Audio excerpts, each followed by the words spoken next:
Unit 2 current electricity, chapter 3 current electricity. इसके पहले हम यूनिट 1 पढ़ चुके हैं, इसका नाम इलेक्ट्रोस्टैटिक्स था, जिसमें 2 चैप्टर थे और दोनों चैप्टर में चार्ज रेस्ट में रहता था, इसलिए उसको इलेक्ट्रोस्टैटिक्स बोलते थे। और रेस्ट में चार्ज होने की वजह से जो जो प्रॉपर्टीज़ थी वो हमने पिछली यूनिट में देखी। पिछली यूनिट में हमने electric charge, electric force, electric field, electric flux, electric potential और कैपेसिटेंस जैसे टॉपिक देखे। अब ये यूनिट 2 है। इस यूनिट में हम चार्ज के मोशन को, जिसको हम करंट बोलते हैं, उसको एनालाइज करेंगे। वो कौन कौन से लॉ मानती है, वो कहाँ कहाँ से फ्लो हो सकती है, उसमें कौन कौन से टर्म्स आएंगे, उनको हम यहाँ देखेंगे। So today's topic of discussions are electric current, drift velocity, electric current का formula, expression for resistivity and proof of Ohm's law, resistance and resistivity, current density, conductance and conductivity, relation between current density and conductivity, temperature dependence of resistances. So first topic is electric current. इसकी definition, the rate of flow of electric charge is called current. अगर conductors होगा तो electron के form में होगा, अगर solution होगा तो आयंस के फॉर्म्स में होगा, और अगर सेमीकंडक्टर्स पढ़ेंगे जो कि हमारी यूनिट 9 है 12th की, उसमें इलेक्ट्रॉन होल के पेयर में भी हो सकता है। सो जिसमें ये सारी चीज़ें अवेलेबल होती हैं उसी को कंडक्टर्स बोलते हैं, which have large number of free electrons या लार्ज नंबर ऑफ आयंस या large number of electron hole pairs, उसको कंडक्टर्स बोलते हैं। और जिसमें ये रेयर अमाउंट में होती है उनको हम इंसुलेटर्स बोलते हैं। तो कंडक्टर्स में large number of free electrons होते हैं जिनकी वजह से करंट फ्लो होती है। करंट बहुत सारे टाइप की होती है। करंट एक कांस्टेंट अमाउंट लेके चल सकती है जिसको स्टेडी करंट बोलते हैं। करंट एक वेरिएबल अमाउंट लेके चल सकती है, वैल्यू बढ़ सकती है, कम हो सकती है, या फिर रैंडम हो सकती है, इसको फ्लक्चुएशंस भी बोलते हैं। और करंट एक सस्टेनेबल वैल्यू भी फॉलो कर सकती है जिसको हम एसी करंट बोलते हैं। अब करंट मूव क्यों होती है, करंट फ्लो क्यों होती है, करंट किस वजह से बनती है, उसके लिए हम देखते हैं।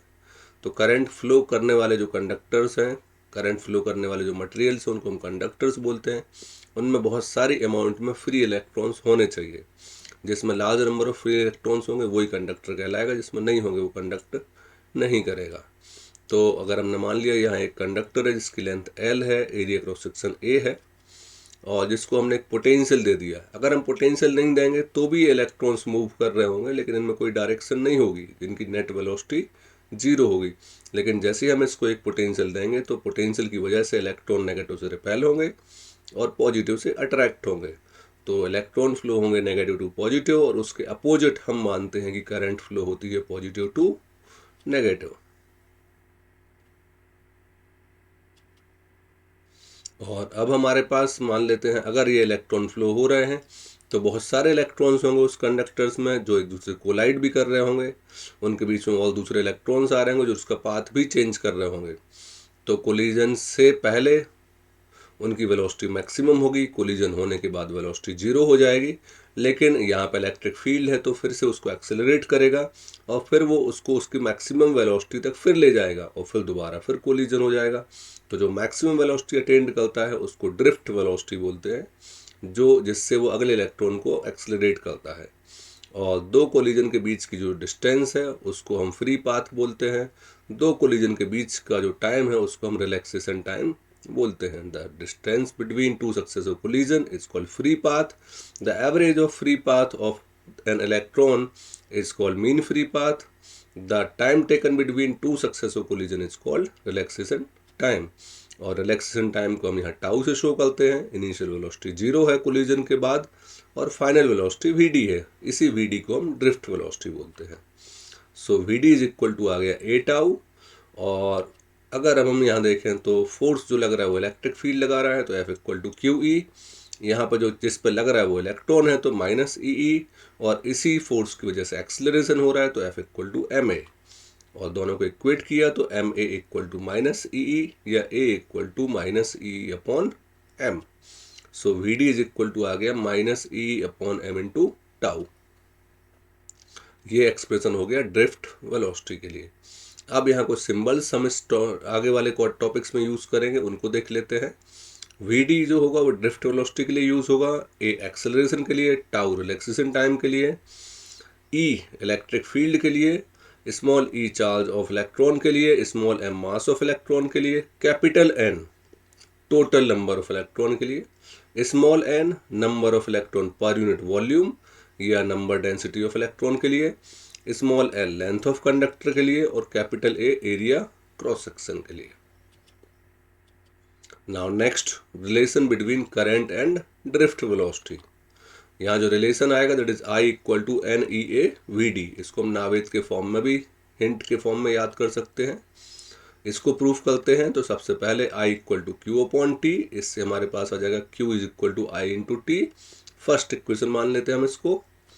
अब हमारे पास सेकंड के लिए सबसे पहले मानते हैं charge Q equal to NE, where N is the total number of electrons. अगर हम देखें कंडक्टर है जिसकी लेंथ L हो, एरिया क्रॉस सेक्शन A हो, तो उसका वॉल्यूम A इंटू L हो जाएगा, और A इंटू L में जितने इलेक्ट्रॉन फ्लो हो रहे हैं तो उसको हम कैपिटल N मान रहे हैं और उस वॉल्यूम को कैपिटल V मान रहे हैं। तो small n equal to total electron upon total volume. So small n equal to n upon volume को हम यहाँ एरिया इंटू हाइट या एरिया इंटू L लेंथ, तो AL मान सकते हैं। तो capital N equal to NaL आ गया। So Q equal to NaLE हो गया। Now velocity equal to distance upon time होता तो VD equal to L upon T मान लिया, तो L equal to VD into T। So Q equal to NaVDTE। ये हमारा सेकेंड इक्वेशन हो गया। अब हम फर्स्ट इक्वेशन और सेकेंड इक्वेशन को इक्वेट कर देते हैं, तो I into T equal to NaVDTE। T से T कट, हमारा आंसर आ गया I equal to NeaVD। Now next heading, expression for resistivity and proof of Ohm's law. हम अभी तक दो डेरिवेशन के आंसर निकाल चुके हैं। एक आया था I इक्वल टू NeaVD और दूसरा आया था VD equal to minus E tau upon M। इस VD की वैल्यू को हम पहले वाले इक्वेशन में रख देते हैं, तो I equal to NeA E into E upon M into tau. यहाँ मैग्नीट्यूड लिया है क्योंकि करंट वेक्टर को स्केलर क्वांटिटी है और वेलोसिटी वेक्टर है, तो इसलिए हमने यहाँ मैग्नीट्यूड लिया है। अब एक और formula E equal to minus dV/dr था, तो मैग्नीट्यूड में E equal to V upon L। So I equal to NE और E स्क्वायर हो गया, NE square A tau V upon ML हो गया। अब यहाँ देखते हैं, अगर हम इसको ओम्स लॉ जैसे बनाना है तो V इक्वल टू लेते हैं, तो बाकी सारी चीज़ें सेकंड साइड चली जाएंगी। तो ML ऊपर आ जाएगा, NE स्क्वायर A टाउ नीचे आ जाएगा इंटू L। अब देखते हैं हम यहाँ पे M mass of electron, L length of conductor, N number of electron per unit volume, E charge of electron, A area cross section, tau relaxation time. ये सारी चीज़ें कांस्टेंट हैं, तो इन कांस्टेंट को हम एक कांस्टेंट मान लेते हैं कैपिटल R। सो हमारे पास आ गया V equal to RI, that is the proof of Ohm's law. इसको हम V प्रोपोर्शनल टू I भी लिख सकते हैं। अब हमारे पास R इक्वल टू आ चुका है ML upon NE square tau into A, that is the formula of resistance. अब एक और फॉर्मूला था हमारे पास रेजिस्टेंस का, R equal to rho L upon A। हमने 10th में पढ़ा था रेजिस्टेंस लेंथ के डायरेक्टली और एरिया क्रॉस सेक्शन के इनवर्सली प्रोपोर्शनल टू होता है, और वहाँ पर रो एक कांस्टेंट आया था। इसी कांस्टेंट को हम बोलते हैं रेजिस्टिविटी या स्पेसिफिक रेजिस्टेंस। सो अगर हम दोनों इक्वेशन को कंपेयर करें तो L और L कट जाएगा, A और A कट जाएगा, तो रो इज इक्वल टू आ जाएगा M upon NE square tau.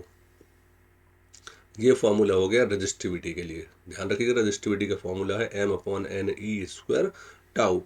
Mass of electron fix है, चार्ज ऑफ इलेक्ट्रॉन फिक्स है, मतलब रेजिस्टिविटी केवल दो चीज़ों पर डिपेंड करती है और दोनों ही इन्वर्सली है। 1 upon N, number of electron जितने ज़्यादा होंगे पर यूनिट वॉल्यूम उतनी रेजिस्टिविटी कम होगी, number of electron per unit volume जितने कम होंगे उतनी रेजिस्टिविटी ज़्यादा होगी। और दूसरा रिलैक्सेशन टाइम पे, अगर कोलिजन के बीच में टाइम कम लग रहा है तो रेजिस्टिविटी ज़्यादा होगी, कोलिजन के बीच में टाइम ज़्यादा लग रहा है तो रेजिस्टिविटी कम होगी। और इसी कोलिजन को हम चेंज कर सकते हैं टेम्परेचर से। अगर हम टेम्परेचर इंक्रीज करेंगे तो कोलिजन जल्दी जल्दी होंगे, तो रिलैक्सेशन टाइम कम होगा तो रेजिस्टिविटी बढ़ जाएगी। और increase in temperature resistivity increase. Now next, दो वर्ड आ गए, रेजिस्टेंस और रेजिस्टिविटी। इनमें क्या कंपैरिजन है? तो resistance is the opposition in the path of electric current, it is a property of material. Resistivity is also a property of material, but it is the resistance offered by a conductor of unit length and unit cross section. जैसे ninth में mass and density था, मास तो किसी भी object का हो सकता है लेकिन डेंसिटी मटेरियल की होती है, ऐसे रेजिस्टेंस किसी भी वायर का हो सकता है लेकिन रेजिस्टिविटी उस मटेरियल की होगी। ऐसा यूनिट रेजिस्टेंस की ओम, तो रेजिस्टिविटी की ओम मीटर। रेजिस्टेंस लेंथ पे डिपेंड करता है, रेजिस्टिविटी नहीं करती है। रेजिस्टेंस एरिया क्रॉस सेक्शन पे भी डिपेंड करता है, रेजिस्टिविटी एरिया क्रॉस सेक्शन पे भी डिपेंड नहीं करती है, लेकिन दोनों ही टेम्परेचर पे डिपेंड करते हैं। दोनों के फॉर्मूले are equal to rho L upon A और rho is equal to M upon N E square tau.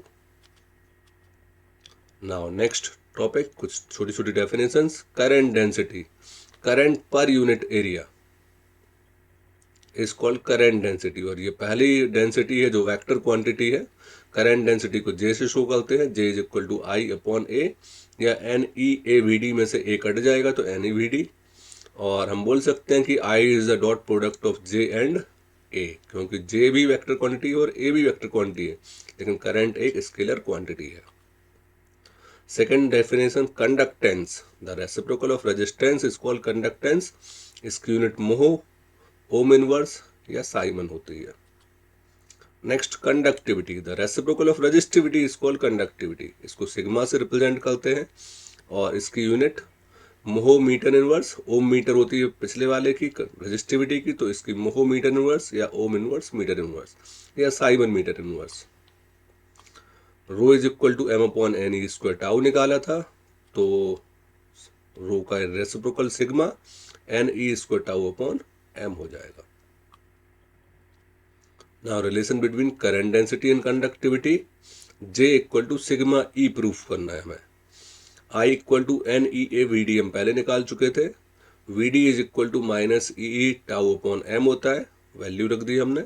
So N E upon M into tau, थोड़ा सा मल्टीप्लाई किया तो N E square tau E upon M, और A को हम left hand side लिया क्योंकि हमें करंट डेंसिटी जे चाहिए, तो जे आई इक्वल टू आई अपॉन ए होता है। तो लेफ्ट हैंड साइड में आई अपॉन ए आ चुका है जिसको जे लिख सकते हैं। ई को अगर हम थोड़ा सा साइड में लिख दें तो N E square tau upon M sigma होता है। तो N E square tau upon M को सिग्मा लिखेंगे तो हमारा रिलेशन आ गया J equal to sigma E. Now कुछ और small relations, V D, rho, L, E, J और वी में। Rho equal to E upon J भी लिख सकते हैं क्योंकि J equal to sigma E था, तो ई अपॉन जे की value N E V D होती है। और अब इसके बाद वी डी इक्वल टू, इसको अगर हम क्रॉस मल्टीप्लाई करेंगे तो ई अपॉन एन ई रो भी लिख सकते हैं। Now V D is equal to, since V equal to E equal to V upon L होता है, so V D equal to V upon N E rho L भी लिख सकते हैं। नाउ टेम्परेचर इंक्रीज होगा तो ड्रिफ्ट वेलोसिटी डिक्रीज होगी, resistivity increase होगी, और आई इंक्रीज होगी तो ड्रिफ्ट वेलोसिटी डिक्रीज होगी। नाउ कुछ टेम्परेचर कोफिशिएंट ऑफ रेजिस्टेंस में, ये फॉर्मूला हमने लास्ट ईयर पढ़ा था linear expansion of linear thermal coefficient में। हमने पढ़ा था L dash equal to L one plus alpha del T, S dash equal to S one plus beta del T, और V dash equal to V one plus gamma del T. Expansion coefficient थे, वैसे यहाँ पे है R T equal to R naught one plus alpha del T को हमने T minus zero लिख दिया। अगर हम यहाँ अल्फा निकालेंगे that is the temperature coefficient of resistance है, so R T minus R naught upon R naught T आ जाएगा। या फिर अगर हम इसको दो डिफरेंट टेम्परेचर के लिए लें तो R two equal to R one one plus alpha T two minus T one हो जाएगा, या फिर alpha equal to R two minus R one upon R one T two minus R two T one आ जाएगा। यहाँ पे R naught 0 degree पर resistance, R one R T T degree पर resistance, R one T one temperature पर resistance, और R two T to temperature पर resistance है। अगर R2 की वैल्यू R1 से कम होगी तो अल्फा नेगेटिव होगा, और अगर R2 की वैल्यू R1 से ज़्यादा होगी तो अल्फा पॉजिटिव होगा। Thank you.